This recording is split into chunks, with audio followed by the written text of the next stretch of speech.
This is Algebra 2, Semester 1, Unit 1. If you missed class the first day, this was the first day. It's all a review of Algebra 1, or Algebra 1, 2. And I'll just quickly go through it. You can pause the video so that you can catch up with me. The first thing here is square with a side length of 7 feet. Oops, I'm sorry, I guess we didn't start on the very beginning. Very beginning, we went over the indicated operations with integers. Remember to multiply a positive times a negative when you're multiplying equals a negative. A positive times a positive or a negative times a negative, either one of those will equal positive. When the signs are the same, they end up being positive. When they're different, then it's negative. So this would be a negative 15. This being a division, same rules. Negative and a negative will make a positive, and that would be 4. When you're adding integers, if their signs are different, you subtract. So that would be 1, 4 minus 3 is 1. The number that's farthest from 0 is the number that stays with the same sign.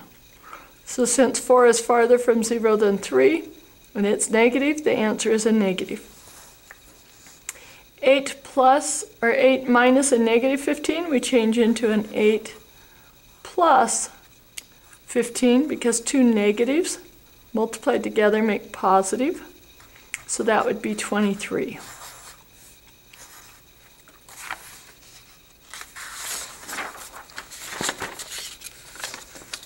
A square with a side length of 7. To find the area there, 7 by 7, you simply multiply it. Area equals side squared. Area equals 7 squared. Area equals 49. Don't forget it's feet squared. Okay, next thing, an area with a radius of 3 meters. 3 in there. Area for a circle is pi r squared.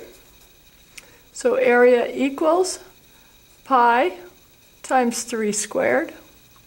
Area equals pi times 9. We would write that as 9 pi, and then don't forget it's meters squared. Okay, next one, write an expression to fit. You have $15, you buy R raffle tickets. That's your number of raffle tickets for 50 cents. How much money do you have left? I usually suggest that you go to a T-chart for this. If you have $15 and you buy one raffle ticket, you'd be subtracting 50 cents.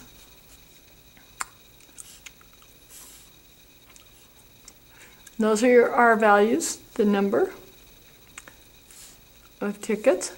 So if you buy 2 raffle tickets, you'd have 15 minus 2 times 50, or it'd be about $14. This one would be $14.50. If you have 3 raffle tickets,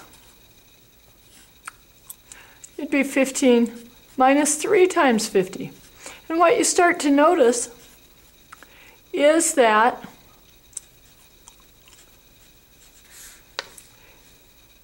this equation staying the same other than the number in front of it. This would have been a 1.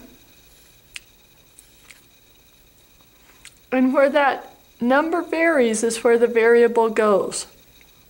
So you can rewrite the equation as 15 minus R times 50 cents equals your money left. Or you can actually just write it with the 50 cents in front of the R, which is what you'll normally see in algebra.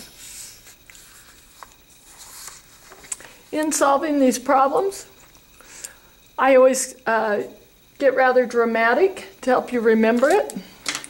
I look at these like a teeter-totter. Here's the balancing point.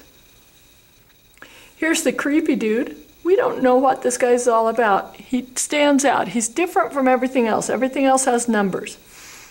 We need some order in getting everybody away from him so that we can figure out what he's doing. So I call him a creepy dude on a teeter-totter.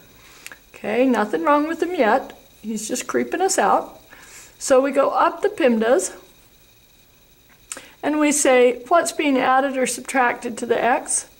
It would be 8 being added, so we subtract 8. That cancels. We get 4/5 x equals 12. Now we're done with add subtract. What's being multiplied by x? Anytime you have a number setting right next to x, it's being multiplied. To divide by 4/5 is the same thing as multiplying by the reciprocal, 5/4. What you do to one side, you have to do to the other. You may want to put that 12 over 1. So this will wipe out because 4 on the bottom, 4 on the top will cancel or reduce, and 5 and 5 reduces. So we end up with x equals, well, 4 goes in there once, 4 goes in there 3 times, so x equals 15. Remember, you can always take this 15, plug it back in for the original x, and check your work. It'll come out true if it's correct. Here we go again. Draw the line down for the teeter-totter. Circle the creepy dude. And get some order in how you're going to get rid of him. Or at least get him alone to know what he's like. So, 41's being subtracted. We would add to get rid of it.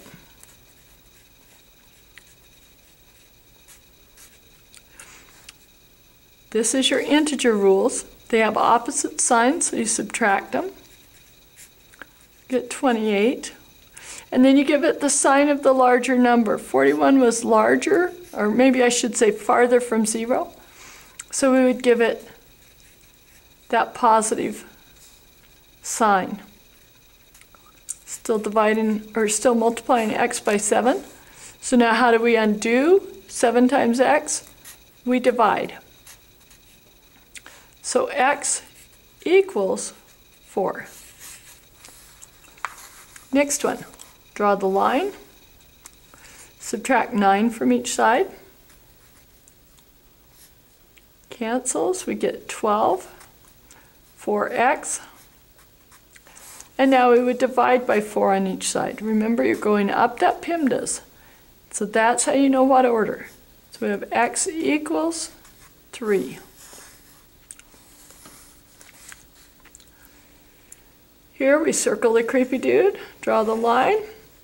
1 is being added, so we subtract 1. That cancels.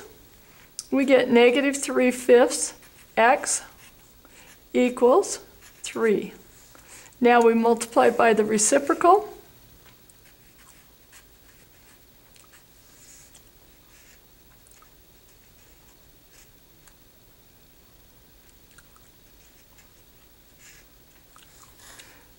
This will reduce.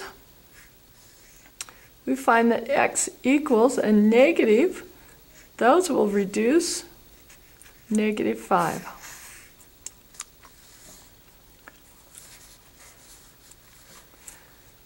Okay, next problem. We go to draw that line down the center, and we notice we have a creepy dude on each side of the teeter-totter. Get rid of the creepy dudes on the left or on the right-hand side. So it's a positive 9p, subtract all of them.